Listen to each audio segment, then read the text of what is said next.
বন্ধুসকল, আপোনালোকে বিলাহী সংৰক্ষণ কৰিলেনে? মই বিলাহী অলপ সংৰক্ষণ কৰিব লৈছোঁ। আমাৰ ঘৰতে বাগানত লাগিছিলে। ডাঙৰ বিলাহীও আছে, লগতে কণ বিলাহী অলপো। পকা চাই বিলাহী অলপ ধুই মই এনেদৰে চচপেনত সিজাই ল'লোঁ। ডাঙৰ বিলাহীখিনি কাটি দিছোঁ, সৰুখিনি গোটাই দিলোঁ। মই পানী দিয়া নাই। এনেদৰে সিজাই লৈ চালনীত চালি লৈ দেখিছেনে, এই জুলীয়া বিলাহীখিনি মই এনেদৰে বিভিন্ন ধৰণৰ বাটিত ঢালি ল'লোঁ। আইচ ট্ৰে এখনতো ঢালি লৈছোঁ। আপোনালোকে যিকোনো পাত্ৰতে এনেদৰে ঢালি ল'ব। এতিয়া এই বাটিখিনি মই ডিপ ফ্ৰিজাৰত জমিবলৈ দিম।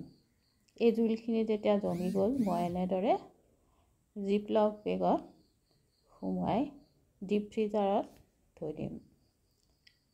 এই বিলাহীখিনি আমি যিকোনো ধৰণৰ আঞ্জা, চুপ বা তৰকাৰী হিচাপে ব্যৱহাৰ কৰিব পাৰিম।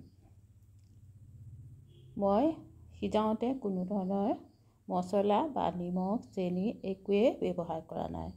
মই প্ৰিজাৰভেটিভ ইউজ কৰা নাই। এনেদৰে অলপ দিনৰ কাৰণে আমি ঘৰতে সংৰক্ষণ কৰি ঘৰত থকা যিকোনো ধৰণৰ পাচলি আমি সংৰক্ষণ কৰিব পাৰোঁ। আজিলৈ আহোঁ। ধন্যবাদ।